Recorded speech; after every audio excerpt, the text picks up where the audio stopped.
Giovedì 29 gennaio, San Costanzo.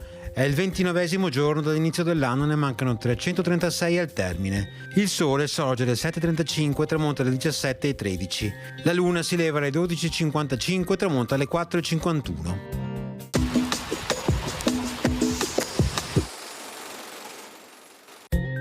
Aperto un consolato veneziano nel lontano Siam.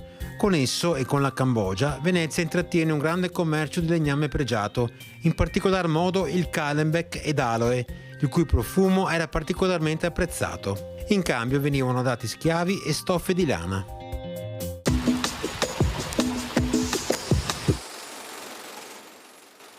Le previsioni per domani: cielo irregolarmente nuvoloso con nubi basse al mattino, specie in pianura, in parziale dissolvimento nel pomeriggio con comparsa di schiarite. Fino a parte della mattinata saranno probabili nebbie sulle pianure meridionali, in nuova formazione e intensificazione dopo il tramonto.